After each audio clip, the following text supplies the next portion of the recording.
হাসির রাজা, জ্ঞানের রাজা, রসিক রাজা।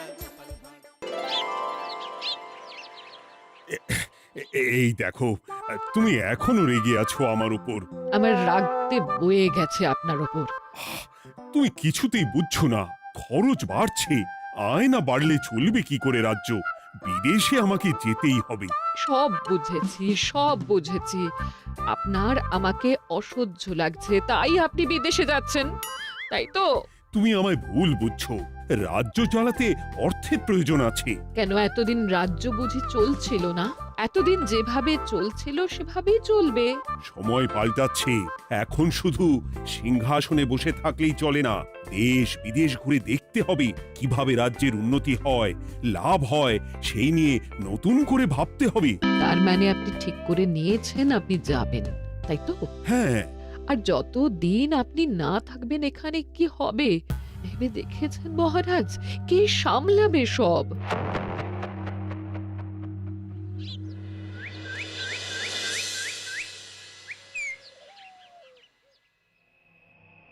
চিঠি?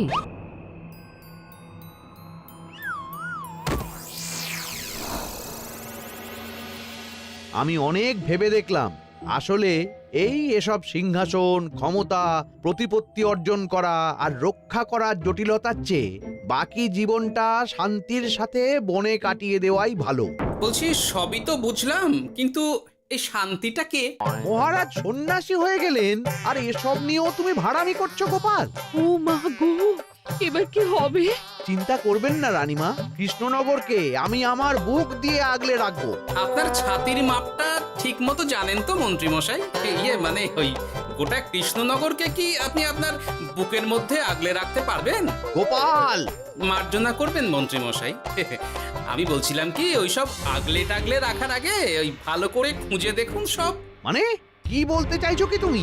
মহারাজকে খুঁজে বার করুন মন্ত্রী মশাই, লোক পাঠান। তিনি হয়তো এখনো বেশি দূর যেতে পারেননি। এটা কিন্তু ঠিক বলেছে গোপাল। তাকে একবার যদি খুঁজে পাই আমরা। আপনি চিন্তা করবেন না রানীমা, আমি এক্ষুনি লোক পাঠাচ্ছি। আর গোপাল, রানীমাকে বিশ্রাম নিতে দাও। যাও এখন, যত সব।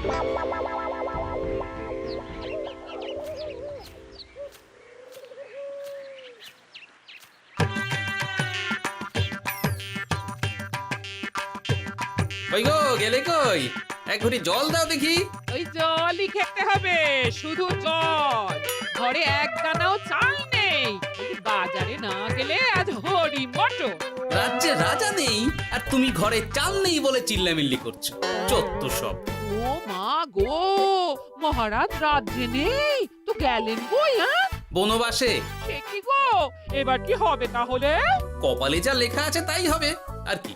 এই তোমার চাকরিখানা থাকবে তো? হ্যাঁ, না থাকলে বাটি হাতে বেরোবো, চিন্তা কি?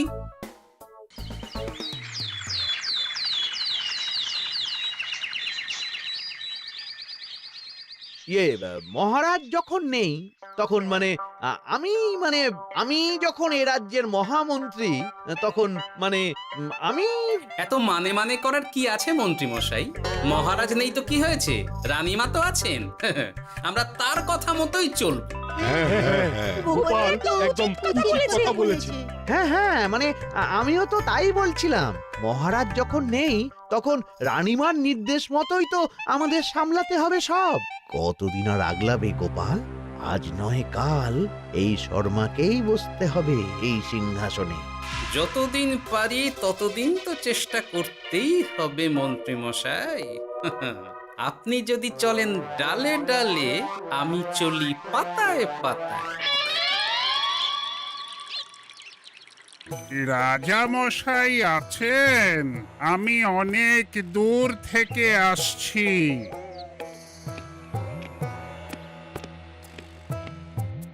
মন্ত্রীমশাই, একজন সাধু এসেছেন রাজামশাইয়ের সঙ্গে দেখা করতে। বলছেন অনেক দূর থেকে এসেছেন। জানো না মহারাজ এখন নেই? যাও, চলে যেতে বলো ওকে। মহারাজ নিরুদ্দেশ। এই মুহূর্তে সত্যিই যদি কোনো প্রাজ্ঞ সাধু বাবা রাজবাড়িতে তার পায়ের ধুলো দেয়, বলা তো যায় না যদি মহারাজের হদিস তিনি দিতে পারেন। ঠিক ঠিক, একদম ঠিক বলছেন পণ্ডিত মশাই। বেশ বেশ, ডেকে আনো তাকে, দেখি সে কি বলে। মহারাজ আমার প্রণাম নেবেন। উনি মহারাজ নয়, উনি মন্ত্রী। আসুন সাধু বাবা, আসুন, আসন গ্রহণ করুন।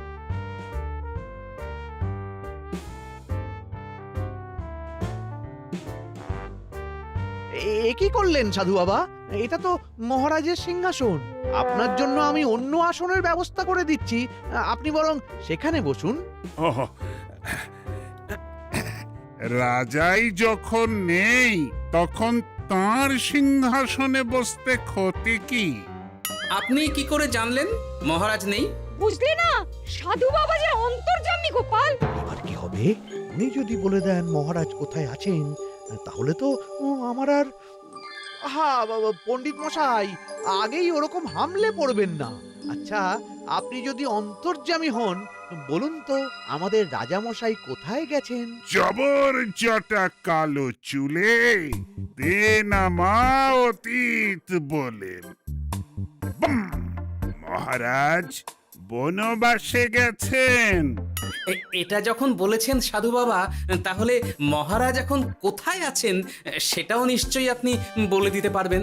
আহ গোপাল, সব বিষয়ে নাক গলিও না তো তুমি। ঠিক ঠিক আছে, রাজা মশাইকে নিয়ে চিন্তা হওয়া তো খুবই স্বাভাবিক, কিন্তু গোপাল, রাজা মশাই বনবাসে গেছেন, তাকে আর সংসার মায়ায় বাঁধা ঠিক কাজ হবে না। এ আপনি কি বলছেন সাধু বাবা? মহারাজ না থাকলে রাজ্য চলবে কেমন করে?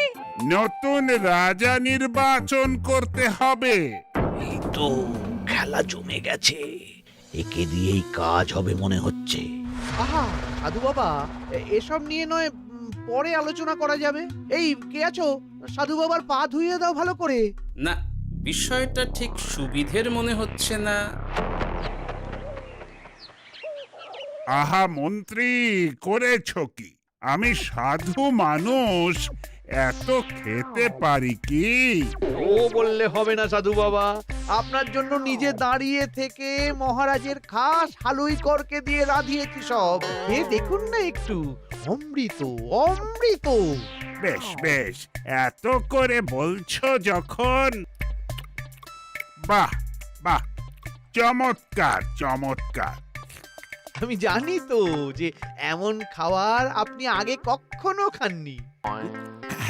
তা বটে বটে, ভেবেছিলাম কটা দিন বিশ্রাম নিয়ে চলে যাব। এখন দেখছি যা আদর আতিথেয়তা শুরু করেছো তোমরা, তাতে তো মাস কয়েক কাটিয়ে না গেলে আমারই লোকসান হবে। থাকুন না, থাকুন, যতদিন ইচ্ছা থাকুন। আমার ইচ্ছা অনুযায়ী সব চললে তো ওই গোপালের জায়গায় আপনাকেই সবার মহারথী করে রেখে দিতাম চিরকাল। এসব কি বলছো মন্ত্রী? কেন, পরিকল্পনাটা মন্দ নাকি? আমি হব এই রাজ্যের নতুন রাজা, আর আপনি হবেন আমার রাজসভার প্রধান মহারথী। বটে, কাজটা খুব একটা কঠিন না। মহারাজ বনবাসে, আর আপনি নিজেই তো বললেন তাকে ফিরিয়ে আনাও ঠিক হবে না। তাহলে তা বলেছি, কিন্তু বাকি অন্যান্য সভাসদেরা আছে, তারা তো। আরে ছাড়ুন তো ওদের কথা। আকাশে হাত ছড়িয়ে আর একবার মন্ত্র পড়ে নেবেন, বলবেন এই রাজ্যের রাজা হওয়ার ক্ষমতা একমাত্র আমার মধ্যেই আছে। ব্যাস, সবাই মানতে বাধ্য। তারপর আমার একটা হিল্লে হয়ে গেলে আপনারটার ব্যবস্থাও আমি করে দেব, বুঝলেন? বুঝলাম, একেবারে জলের মতো পরিষ্কার। ব্যাস, কালই তাহলে কাজ শুরু করে দিন। বেশি দেরি করে তো লাভ নেই। বলা তো যায় না, মহারাজের যদি রানীমার জন্য মন কেমন করে, রাজ্যে ফিরে আসে, ওসব হওয়ার আগেই সেরে ফেলতে হবে সব কাজ। রাজা হওয়ার খুব তাড়া দেখছি তোমার মন্ত্রী। ওপরে ওঠার ইচ্ছা কার না থাকে বলুন তো সাধু বাবা? আর মাত্র কটা দিনের অপেক্ষা, ব্যাস, তারপরেই এই সিংহাসনের মালিক হব আমি, কৃষ্ণনগরের নতুন রাজা হব আমি। সমস্ত ধন দৌলত থাকবে আমার এই হাতের মুঠোয়। কি অত ভাবছেন মন্ত্রী মশাই একা একা? মানে কি ভাবছি তার কৈফিয়ত তো তোমায় দিতে হবে। হ্যাঁ, হিমা, ছি ছি ছি, আপনি কেন কৈফিয়ত দেবেন? আপনার মুখ দেখলেই তো বোঝা যাচ্ছে যে আপনি কি ভাবছেন। তাই বুঝি? তা বলো দেখি কি ভাবছি আমি। আপনি ভাবছেন ওই কৃষ্ণনগরের সিংহাসনের কথা। শুনে ফেললো নাকি সব? আপনি ভাবছেন আমাদের মহারাজের কথা, তাকে কিভাবে ফিরিয়ে আনা যায় সেই কথা, তাই না? মহারাজকে যে আর ফিরিয়ে আনা যাবে না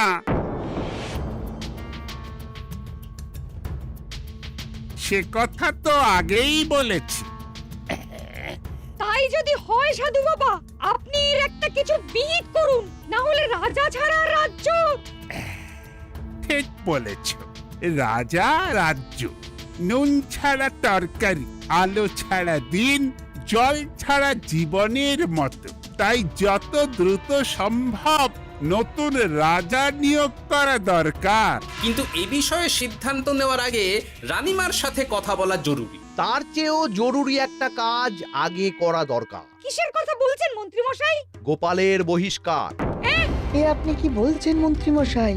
একে রাজা মশাই, তার মধ্যে গোপালের মতো বিচক্ষণ মানুষকে রাজসভা থেকে বহিষ্কার করলে তো রাজ্যেরই ক্ষতি। এটাই হচ্ছে সমস্যা। এই কক্ষে যার যেটা কাজ নয় সে সেটা নিয়ে বেশি চিন্তিত। তুমি বিজ্ঞানে মন দাও, রাজকাজ আমার দায়িত্ব। তাহলে এরকম সিদ্ধান্ত নেওয়ার আগে সবার সাথে আলোচনা করা দরকার। কোনো দরকার নেই, আমি যা বলেছি তাই হবে। রাজ্যের ব্যয়ভার বাড়ছে, এই মুহূর্তে কোনো ভাঁড়কে অযথা বেতন দিয়ে পোষার কোনো মানে হয় না। তাই গোপালেরও কাল থেকে রাজসভায় আসার কোনো দরকার নেই। সবই আমি বুঝতে পারছি মন্ত্রী মশাই। বেশ, আপনি যখন বলছেন, এই আমার শেষ দিন রাজসভায়, চলি সবাই, ভালো থাকবেন।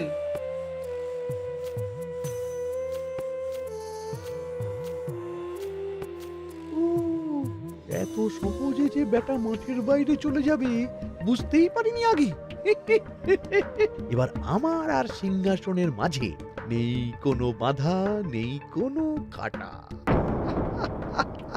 তুমি চিন্তা করো না, আমি নিজে মন্ত্রীর সাথে কথা বলবো। না না রানীমা, সেসবের দরকার নেই। মহারাজ ছাড়া রাজবাড়ি শূন্য শূন্য লাগে, আমারও মন লাগছে না এখানে। বেশ, যা ভালো বোঝো তাই করো, তবে ডাকলে এসো কিন্তু। হ্যাঁ রানীমা, নিশ্চয়ই আসবো। এখন আমি চলি। যাক, এই কদিনে মাথাটা খেলানোর সময় পাওয়া যাবে একটু, না হলে কেমন যেন গুলিয়ে যাচ্ছে সব। কি যে বলো গোপাল দাদা, এই শেষ দুটো শাকের আটি নিয়েও দরদাম করবে তুমি? ওরে, আমি বেকার মানুষ, দরদাম না করে উপায় আছে আমার? হ্যাঁ শোনো শোনো শোনো, মহারাজ কৃষ্ণচন্দ্রের অবর্তমানে কৃষ্ণনগরে নতুন রাজা হিসেবে নির্বাচিত হবেন রাজ্যের মহামন্ত্রী।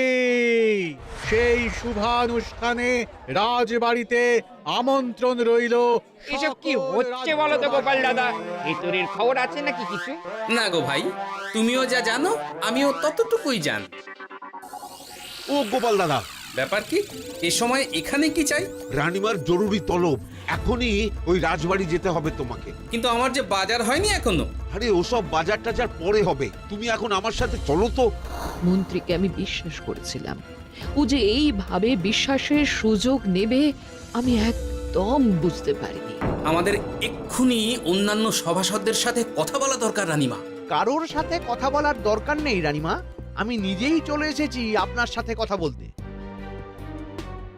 এখানে কি জন্য এসেছো গোপাল? রানীমার কান ভাঙাতে? বাহ, আপনি সবার মাথা মুড়িয়ে সিংহাসন কবজা করতে পারেন, আর আমি রানীমাকে সেই সত্যি কথা জানাতে পারি না? চুপ! ভুলে যেও না, আমি কৃষ্ণনগরের হবু রাজা। মুখ সামলে কথা বলবে আমার সাথে। এসব কি হচ্ছে মন্ত্রী মশাই? রাজা মশাই নেই, সেই সুবাদে এ কি শুরু করেছেন আপনি? আমায় আপনি ভুল বুঝবেন না রানীমা, আমার হয়ে যা বলার সাধু বাবাই আপনাকে বুঝিয়ে বলবে সব। উনি আর কি বোঝাবেন? কতদিন এসেছেন উনি, কি জানেন এই রাজ্যের বিষয়ে? সাধনা মা, সবই সাধনা। সাধনার জোর থাকলে সবকিছুই জানা যায়, ভূত ভবিষ্যৎ অতীত সব। সেই জোর থেকেই বলছি মা, মন্ত্রীর কপালে আমি জ্যোতি দেখতে পাচ্ছি। মন্ত্রী যদি রাজ্যের রাজা হয়, এ রাজ্যের উন্নতি কেউ ঠেকিয়ে রাখতে পারবে না। আপনাদের একটা কথাও বিশ্বাস করি না আমি, এসব আপনাদের ষড়যন্ত্র। এ আপনি ভুল করছেন রানীমা। যা হোক, যে কথা আমি বলতে এসেছি, রাজা যখন আমি হচ্ছি তখন তো আমাকে এই প্রাসাদেই থাকতে হবে, ফলে আমার স্ত্রীকেও এখানে এসেই থাকতে হবে। সে তো আর একা থাকতে পারবে না। তাই আপনি যদি এই ঘরটা ছেড়ে দিতেন। কিন্তু মন্ত্রীমশাই, তুমি কি বলছো মন্ত্রী? এখানে না থাকলে রানীমা থাকবেন কোথায়? আর আমি তো এমন কোন বিধান দিইনি যে রানীমাকে অন্যত্র পাঠাতে হবে। সবকিছুর জন্য তো আপনার বিধান দরকার নেই সাধু বাবা, এ আমার নিজের বিধান। আমি রাজা হব, আমার স্ত্রী রানী হবে, তারও তো অধিকার আছে রানীর মতো থাকার, রানীর মহলে থাকার। আপনার ব্যবস্থা আমি অন্যত্র করে দেব রানীমা, আপনি কিচ্ছু ভাববেন না। হাজার হোক আপনি আমাদের প্রাক্তন মহারাজের স্ত্রী বলে কথা। কি বলো গোপাল? আমার মনটা আসলে অনেক অনেক বড়, তোমরা খালি দেখতে পাও না সেটা। কাজটা কি আপনি ঠিক করলেন মন্ত্রীমশাই? শোনো গোপাল, আমাকে ঠিক ভুল বোঝাতে এসো না তুমি, বরং কাল সময় মতো চলে এসো। কৃষ্ণনগরের নতুন রাজার রাজ্যাভিষেকের জন্য মহাভোজের আয়োজন হবে। যতদিন পাচ্ছ খেয়ে নাও পেট ভরে।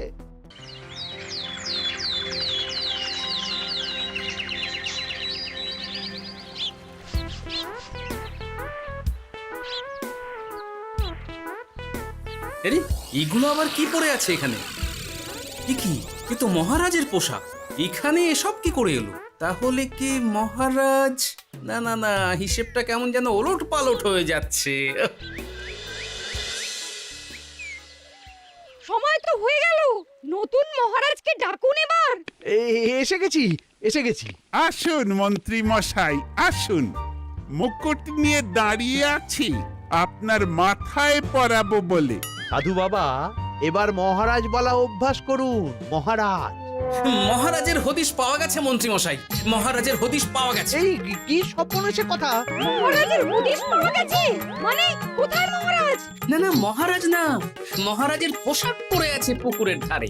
আমার মনে হয় তিনি ওই পুকুরে ডুব দিয়ে নিরুদ্দেশ হয়ে গেছেন। ও তাই বলো? তা বেশ তো, প্রাক্তন রাজার জন্য না হয় কিছুক্ষণ নীরবতা পালন করে নেব আমরা, ব্যাস। এ আপনি কি বলছেন মন্ত্রী মশাই? মহারাজ সত্যি ওই পুকুরে ডুব দিয়েছেন কিনা সেটা তো তলিয়ে দেখা দরকার একবার। সেসব হবে আমি রাজা হওয়ার পর। নিন সাধু বাবা, মুকুট পরান। কিন্তু মন্ত্রীমশাই, আরো একটা দুঃসংবাদ আছে যে। ও আবার কিসের দুঃসংবাদ? মহারাজ যে পুকুরে ডুব দিয়েছেন সেই কথা বলতেই রানীমা অজ্ঞান হয়ে গেছে। তুমি যে কি করো না গোপাল, শুভ সময়ে অশুভ একটা সংবাদ দিয়ে দিলে তো সব বরবাদ করে। এই কে আছো? গ্রেফতার করো গোপালকে। তার আগে তোমায় গ্রেপ্তার করা হবে। এত বড় সাহস তোমার? হবু রাজাকে গ্রেফতার করার কথা বলো তুমি? আজ তোমার একদিন কি আমার একদিন। কিসের হবু রাজা? আমি কৃষ্ণনগরের আসল রাজা। হ্যাঁ, আমি। কি মহারাজ, আপনি? হ্যাঁ, আমি। অনেক দিন ধরে তো তোমার বাড়বাড়ন্ত দেখলাম, আজকে খেলা শেষ। কিন্তু গোপাল, রানী কোথায়? কেমন আছে সে? এক্ষুনি তার কাছে আমাকে নিয়ে চলো। রানীমা ভালোই আছে মহারাজ, কিচ্ছু হয়নি তার। কিন্তু তুমি যে বললে রানী অজ্ঞান হয়ে গেছে। এটুকু মিছে কথা না বললে যে আপনার লুকোচুরি খেলাটা এত সহজে শেষ হতো না মহারাজ। লুকোচুরি বটে, কিন্তু তুমি বুঝলে কি করে এত সব? প্রথম সন্দেহটা হলো যখন রানীমাকে অন্যত্র রাখার কথা বলতেই আপনি বিচলিত হয়ে উঠলেন, তখন।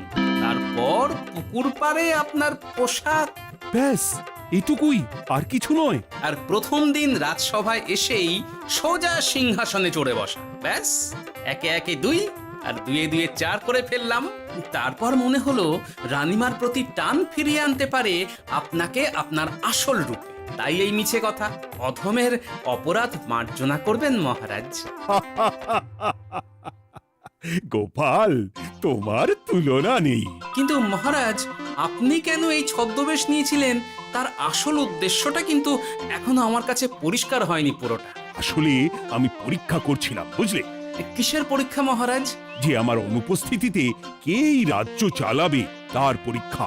এবং আমি ঠিক করেছি যে কদিন ব্যবসার কাজে আমি বাইরে থাকব ততদিন রানীর পরামর্শ মতো সমস্ত কিছু সামলাবে গোপাল।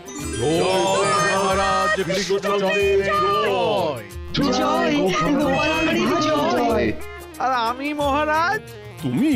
তুমি থাকবে পেয়াদা। এ কি শুধু জল আর ভাত? আগেই বলেছিলাম বেশি বেরো না, বেরো না, রাজা হবেন। এখন খাও খাও, জল ভাত খাও। চেষ্টায় তুমিও আমাকে ভুল বুঝলে গিন্নি। হাসির রাজা জ্ঞানের রাজা রসিক রাজা